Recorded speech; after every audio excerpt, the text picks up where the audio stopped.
दोस्तों, जैसे ही deputy commander थाने पहुंचते हो, दरोगा जी की हालत पतली हो जाती, क्योंकि दरोगा जी के सामने यानी फौज का एक जाबाज अफसर, वो भी गोरखा राइफल्स के, और उधर क्यूआरटी यानी बगल में थे कमांडो और सीएमपी थी। देखो आप बड़े अधिकारी, इसलिए आपने पूछा तो बता, नहीं तो अब अपन किसी बुराई करें या भलाई करें, बोला चाहिए तो यहाँ पर तो बिल्कुल लोअर नहीं। इसका रिपोर्ट तो मैं पता दूंगा कि जब हमारे यहाँ, मैं तो एक जनरल आप जो नए टीआई हैं उनसे मिलने के लाया नहीं, अभी आई नहीं, ये अभी नई टीआई में आई नहीं, अभी आप जो अभी जो पुराने जिनके साथ केस हुआ उनको हटा दिया गया, उसके जगह पे जो बैठे हैं उनसे बातचीत, बस आप श्रीमान आप उनसे आपको मैं बातचीत करना है। पर ये देख के मुझे बहुत ही शौक लगा कि जो इंडिविजुअल अंडर इन्वेस्टिगेशन है या अंडर डिटेनमेंट है, वो इंडिविजुअल का कंडीशन मतलब अभी जो स्टेटस है वो इस प्रकार है, अल्कोहल कंजप्शन कि अल्कोहल है, इंटॉक्सिकेटेड है, दारू पी के वो नशे में लिप्त दिखे गए हैं। नेचुरल में गया जैसे ही मैंने सलूट भी मारी, इन्होंने सीधे मेरी 87 साल की माता जी, इन्होंने बोला माता फौजी बहुत गुंडागिरी कर रहे, मारे एक मारा ऐसे करके। और मामला कहां का है ये मैं पहले बताने से पहले आखिर पुलिस के काम करने की कार्यशैली के ऊपर भी आज बात करूंगा। क्यों बात करूंगा? क्यों इन्हीं के डिपार्टमेंट के डीजीपी हैं विक्रम सिंह के एक ईमानदार अधिकारी कहते हैं कि यदि आप पुलिस बन के यदि पाप कर रहे हो तो उसका परिणाम आपको भुगतना पड़ेगा।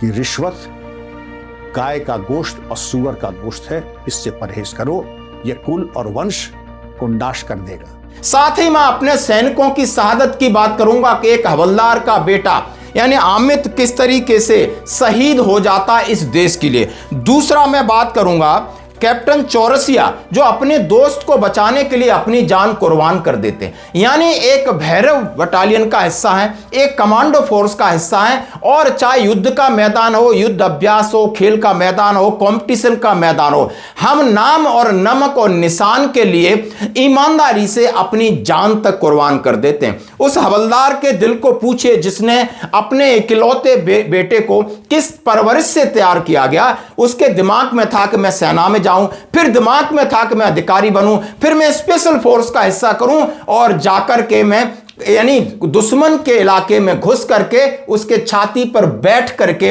अपने मां का कहते हैं अपने देश को बचाऊं। यानी इतनी घातक चीज होती है। और यहां पर अब मैं बात करूंगा इस केस की जो मध्य प्रदेश के भिंड जिला के अंदर सूबेदार मेजर राकेश कुमार कुशवाहा जी को एक टीआई मारता है और टीआई ड्रंकर्ड है। वहां सब बोल रहे हैं, हमको बोल रहे हैं कि सब कह रहे हैं, और हमेशा दारू पी के रहता है, मां बहन की गाली देता है। थोड़ा सा वीडियो दिखाना जरूरी ताकि आपको याद आ जाए।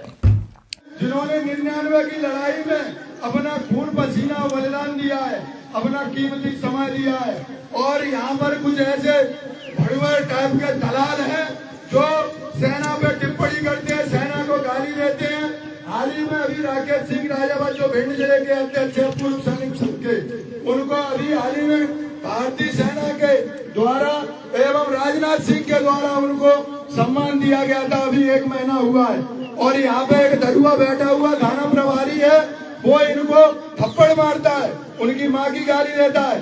उस जो थाना प्रभारी को मैं बताना चाहता हूँ, तेरे अंदर दम है, तेरी माँ ने दूध पिलाया है, तू राकेश साहब को यहाँ पे टच करके बता दे, तेरे अंदर दम है। यदि सुन रहा है तू सुन ले मेरी बात, तेरे अंदर दम है तो यहाँ पे किसी भी फौजी को एक टच करके बता दे।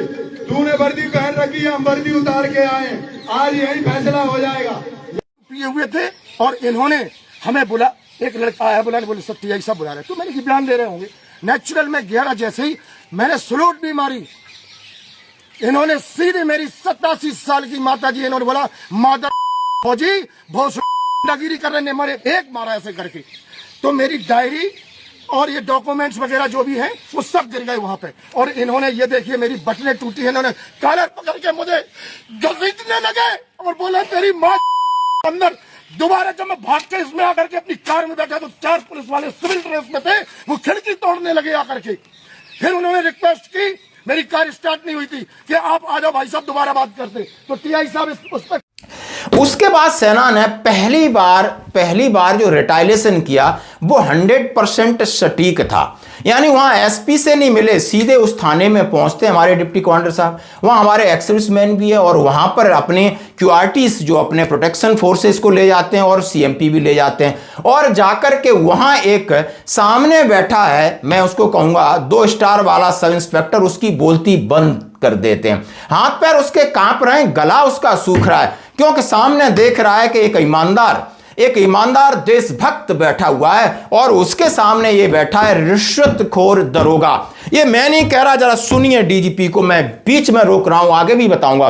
डीजीपी साहब कहते हैं कि मैंने डीजीपी डायरेक्टर जनरल और पुलिस के पद से सेवानिवृत्त हुआ हूं, जीवन का अवलोकन किया है, एनालिसिस किया है कि यदि आप रिश्वत लेते हो, भ्रष्टाचारी हो, तो यदि आप हिंदू हो तो ये समझ लियो आपने गाय का हनन किया है, यदि आप दूसरे के हो तो आपने सूअर की बात कह रहे हैं। वहां पर उन्होंने कह रहे हैं कि आपके कुल का नाश होगा, आपके वंश का नाश होगा, आपकी आत्मा जलेगी, मन जलेगा।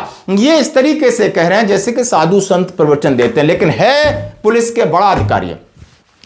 कहते हैं कि जब मैं अधिकारी था मेरे पास कार खरीदने की औकात नहीं थी, आज एक सब इंस्पेक्टर है, बड़ी बड़ी गाड़ियों पे चलता है, करोड़ों रुपए भरे पड़े हैं और इस तरीके की अय्यासी वाला जीवन है, ये भ्रष्टाचार का ही हिस्सा है। और उन्होंने चेतावनी दे दी है कि पुलिस को या कहीं भी आपको ईमानदारी से काम करना पड़ेगा, नहीं आत्मघात का शिकार हो गए, कलेश आएगा जिंदगी में, मन आपका दुश्मन बन करके आपकी धज्जियां उड़ा देगा।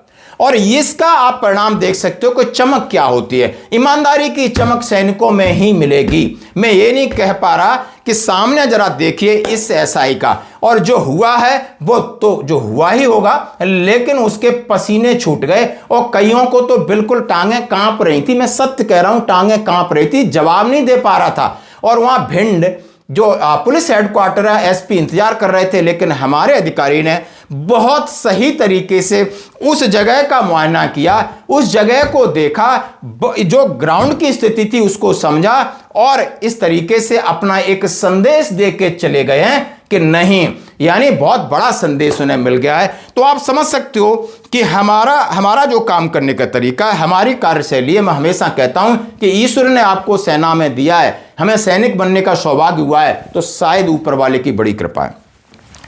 अब मैं सैनिकों के अमित की मैंने बात की, लेफ्टिनेंट अमित जाखड़ की। आज मैं बात करूंगा अपने एक जांबाज कैप्टन चौरसिया साहब की। हाँ जी दोस्तों, गाजीपुर उत्तर प्रदेश के रहने वाले कैप्टन प्रशांत चौरसिया अपने साथी की जान बचाते हुए अपने प्राण न्यौछावर कर देते हैं। यह घटना 20 मार्च की है। प्रतियोगिता के दौरान, यानी ये घातक प्लाटून कंपटीशन था और घातक प्लाटून कंपटीशन भैरव बटालियन का हिस्सा था, और जिस तरीके से हम अपनी टीम को आगे लीड करते हैं, टीम को ले जाने की कोशिश करते हैं, और वहां पर उसे बचाने के लिए उन्होंने अपने प्राणों की बलि दे दी। इस हद तक डेडिकेशन है, इस हद तक ईमानदारी है, इस हद तक जज्बा है कि हमारी जान चली जाए लेकिन मेरा नाम, मेरा नमक और निशान जाना नहीं चाहिए, यानी मेरी पलटन का नाम नीचे नहीं चाहिए। और यही पलटन के लिए जो हम लड़ते हैं और यही जज्बा हमें देश के लिए जाता है, यही जज्बा हमें तिरंगे की रक्षा करवाता है, यही जज्बा हमें भारत माता के लिए पूरा समर्पण करा देता है, चाहे हमारी बलिदान या मौत या मृत्यु आप कुछ भी कह सकते हो। और इसको प्रेरित करते हैं हमारे पिता, जो कि हवलदार से रिटायर्ड होकर सेना के अंदर बच्चे को अधिकारी बनाया, इन्फेंट्री में गया और वहां से स्पेशल फोर्स में हमें जाते हैं और वहां पर उनकी